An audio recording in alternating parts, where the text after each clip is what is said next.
तेजीमाला की वापसी। तेजीमाला की मां का देहांत हुए बहुत समय बीत गया था।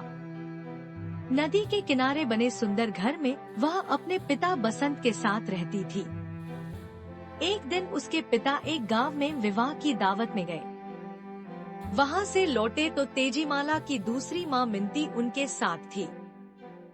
मिंती ने तेजीमाला को गोद में खींचकर ढेर सा प्यार दिया। बसंत निश्चिंत हो गए कि मिंती उनकी बेटी का पूरा पूरा ध्यान रखेगी।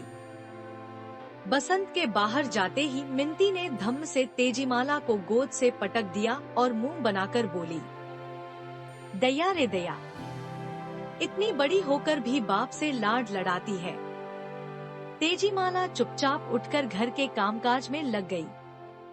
उसने समझ लिया कि मिंती उसे प्यार नहीं करती। फिर भी उसने पिता से कुछ नहीं कहा। दिन बीतते गए। बसंत के बाहर जाते ही मिंती अपने असली रूप में आ जाती। एक दिन धान की कोठरी के पास काला सांप दिखाई पड़ा। देखते ही देखते सांप ओझल हो गया। मिंती ने बहाने से तेजीमाला को सारा दिन धान की कोठरी के बाहर बिठाए रखा ताकि सांप निकले और उसे डस ले। परंतु तेजी का भाग्य अच्छा था, वह बच गई। उसके पिता दूर स्थानों की यात्रा करके व्यवसाय करते थे। कई बार उन्हें महीनों घर से बाहर रहना पड़ता था। उनके सामने मिंती तेजी को बहुत प्यार से पुकारती, तेजी बिटिया, जरा इधर तो आना। जब बसंत नहीं होता तो सौतेली माँ अपनी कर्कश आवाज में पुकारती, अरे कलमुही, कहाँ मर गई? तेजीमाला के घर के बाहर रंगीन पत्तियों वाला वृक्ष था। वह वहाँ बैठकर रोती रहती। एक दिन एक सुंदर युवक उनके घर आया। वह उसके पिता के मित्र का इकलौता बेटा था। उसने तेजीमाला के आगे विवाह का प्रस्ताव रखा। मिंती ओट से उनकी बातें सुन रही थी। वह झट से सामने आई और हाथ नचाकर बोली, क्यों रे तेजीमाला, मक्खी की तरह क्या मंडरा रही है? चल करघे पर कपड़ा बुनने बैठ। बेचारा युवक अपना सा मुंह लेकर लौट गया। अब मिंती को एक और चिंता सताने लगी। यदि तेजीमाला का विवाह होगा तो उसे बहुत सा दहेज देना पड़ेगा। क्यों न तेजी को जान से मार दिया जाए? न रहेगा बांस, न बजेगी बांसुरी। बस यह विचार आते ही उसने तेजी को मारने की योजना बना ली। अगले दिन उसने तेजीमाला के खाने में जहरीला कीड़ा डाल दिया। तेजी ने खाना खाया परंतु उसे कुछ न हुआ।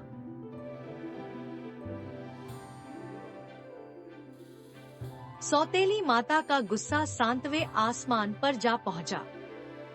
उसने तेजीमाला को ढेंकी में धान डालने को कहा। बेचारी लड़की चुपचाप काम कराने लगी।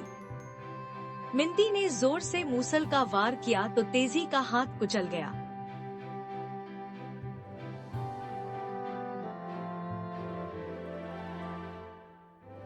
वह दर्द के मारे तिलमिला उठी। मिंती हंसकर बोली, इतनी सी चोट से घबराते नहीं है, चल दूसरे हाथ से डाल। इस तरह उसने तेजीमाला का दूसरा हाथ भी कुचल दिया। फिर घबराकर कहने लगी, देख, शायद ढेंकी में कुछ चमक रहा है। ज्यों ही तेजीमाला सिर झुकाकर देखने लगी, माँ ने उसका सिर भी कुचल दिया। तेजी ने कुछ ही देर में तड़प कर दम तोड़ दिया। मिंती ने उसकी लाश घर के बगीचे में गाड़ दी। कुछ दिन में वहाँ कड़वी मोटी मिर्च का पौधा उगाया। एक राहगीर उसे तोड़ने लगा तो पौधे में से आवाज आई। मिंती माँ ने दुश्मनी निभाई, तेजीमाला ने जान गंवाई।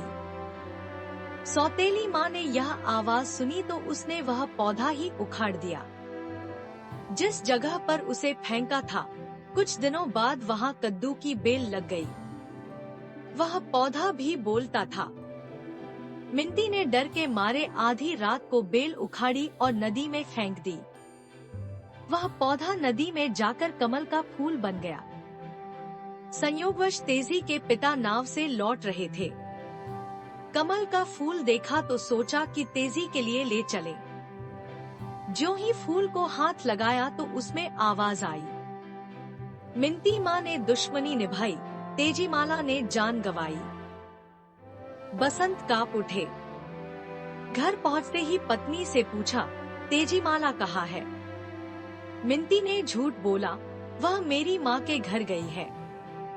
बसंत ने कमल का फूल हाथ में लेकर कहा, मुझको सारा हाल बता जा।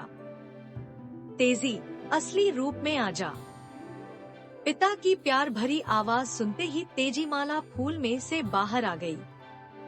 उसकी सारी बातें सुनकर बसंत ने मिंती को धक्के दे देकर निकाल दिया।